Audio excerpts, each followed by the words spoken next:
Ouais. Oh my God!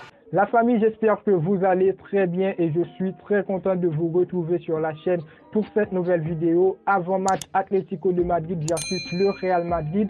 Le choc, le derby très important pour la 6e journée de Liga. Dans un premier temps, on va parler de l'Atlético de Madrid qui fait un début de saison compliqué. On va pas se mentir, le club est actuellement 7e dans la compétition. Et après, on reviendra sur l'état de forme du Real Madrid aussi parce que le Real Madrid, ça gagne des matchs, mais à mon avis, c'est pas avec la tête. Et comme d'habitude, en fin de vidéo, je vous donnerai mon 11 plus mon prono. Donc, restez jusqu'à la fin de la vidéo et aussi abonnez-vous. N'hésitez pas à participer dans les commentaires. On est parti. Avant de commencer, frérot, tu dois liker la vidéo, c'est très important pour le soutien. Le pouce bleu, c'est gratuit et aussi lâcher ton meilleur commentaire.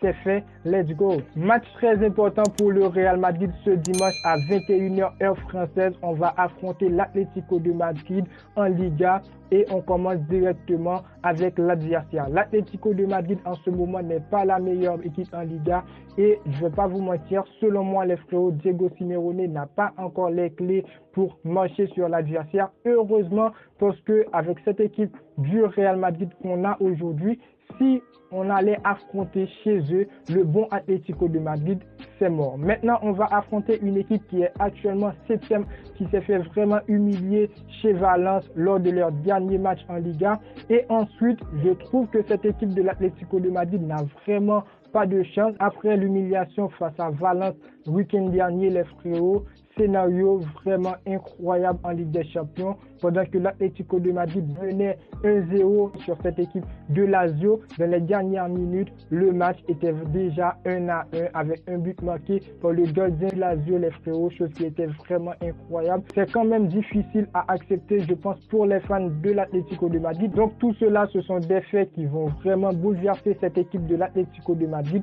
Maintenant, c'est bien au Real Madrid de rentrer dans leur tête.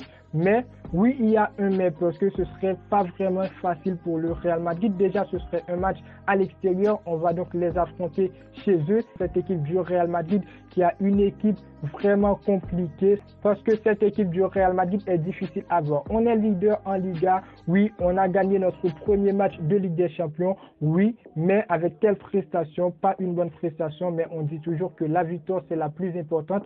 Donc, face à l'Atlético de Madrid, on va chercher la victoire. Et ceci, j'espère bien sûr que Carlo Ancelotti, il va faire les bons choix parce que dans le match face à Union Berlin, pour moi, Carlo Ancelotti, il n'a pas fait le bon choix. Le 11 n'était vraiment pas bon à mon avis. Donc, n'hésitez pas à me dire ce que vous pensez.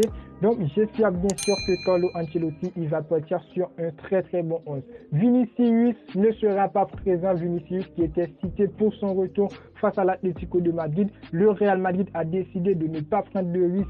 Et là, vraiment, je suis pour parce que j'aurais préféré voir Vinicius venir dans cet effectif du Real Madrid comme un joueur complet, un joueur sur qui on n'a pas de doute de blessure à nouveau. Cavaral absent, il est blessé et comme on l'a vu, il n'était pas présent face à Union Berlin. Carlo Ancelotti a fait jouer Lucas Vazquez. Et s'il te plaît, Carlo Ancelotti, je te dis s'il te plaît, ne mets pas Lucas Vazquez titulaire. Je veux voir Nacho à la place de Cavaral. Franck Garcia, il va retourner dans sa place et dans la charnière centrale, on aura Alaba, Rudiger. S'il te plaît, pour ce match-là, on veut une victoire. Ensuite, j'attends un milieu de terrain d'expérience. Et quand je parle de milieu de terrain d'expérience, vous connaissez tous de qui je veux parler. Kroos ou Modric. L'un de ces joueurs doivent être titulaires. Après, les frérots, Valverde aussi, je pense qu'il pourra jouer parce que Valverde, il a débuté la saison de façon incroyable pour les tirs de loin. On a bien vu, il a changé le match face à Union Berlin, et je pense que Valverde, il mérite son temps de jeu dans un match qui sera quand même très très compliqué avec des grands enjeux. Le premier enjeu, c'est rester leader. On a le FC Barcelone depuis quelques jours, depuis 2 matchs, c'est la Manita 7-0. À l'heure actuelle que je tourne cette vidéo, le FC Barcelone va jouer ce soir. J'espère bien qu'ils vont faire un résultat qui sera à nos faveurs. Et deuxième enjeu, on doit taper l'Atlético de Madrid pour montrer vraiment qu'on est le roi de Madrid, le roi du football, le roi d'Espagne. Tout le monde le savent et même les Barcelonais. Pour être plus sérieux les frérots, on va passer avec mon 11. N'hésitez pas à me dire ce que vous pensez dans les commentaires. Au but, je mets Kepa qui a fait un très bon match face à l'Union Berlin en Ligue des Champions. Les frérots, malgré il n'y avait pas vraiment d'occasion, beaucoup d'occasions, puisque je trouve que la charnière centrale a été très bon. Il n'y avait pas vraiment d'occasion sur Kepa. Je mets Kepa au but, c'est le gardien numéro 1 actuellement du Real Madrid depuis la blessure de Thibaut Courtois. Dans la charnière centrale, je mets Rudiger Alaba, le mur très solide. En latéral, je mets Nacho à la place de Cavaral parce que moi, honnêtement, je veux pas de Lucas Vazquez. Et à gauche, je mets Franck Garcia. Un milieu de terrain à 4, je mets Tchouaméni, Valverde, Modric et Bellingham. Tchouaméni, Valverde, je trouve que Valverde, il va beaucoup apporter dans ce match-là pour les tirs de loin et aussi Modric pour plus d'expérience, mes frérots. Bellingham, j'espère bien qu'il va marquer. Et dans le secteur offensif, il y a des choix très forts à faire. On a Rossellou, Rodrigo et Brahim Diaz, puisque Carlo Ancelotti a bien dit dans une interview qu'il allait donner beaucoup plus de temps à Brahim Diaz. Donc voilà, moi je mets Rossellou et Rodrigo parce que c'est un match qui sera vraiment important pour le Real Madrid, un derby les frérots. Si Carlo Ancelotti il veut mettre Brahim Diaz à la seconde période, je suis d'accord parce que je suis déjà la première personne qui est pour que Brahim Diaz ait beaucoup plus de temps dans cet effectif du Real Madrid. Mais pour ce match-là, j'aurais aimé commencer avec Rodrigo et Rossellou. Rossellou qui a un très bon jeu de tête et Rodrigo, je reviens sur mes mots les frérots. Pour moi, Rodrigo, il a été bon face à Union Berlin. Il n'a pas marqué, mais il a tenté pas mal de choses. Donc, je vous refais mon 11. Au but, je mets Kepa. Dans la charnière centrale, Rudiger Alaba. En latéral, je mets Nacho, Franck Garcia. Au milieu de terrain, Tchouaméni, Valverde, Modric et Bellingham. Et dans le secteur offensif, Rodrigo et Rossellou. Je vous donne mon prono, n'hésitez pas à me dire ce que vous pensez dans les commentaires. Moi, je vois un match très compliqué pour le Real Madrid, c'est normal. On a un Real Madrid qui n'est pas à son meilleur niveau.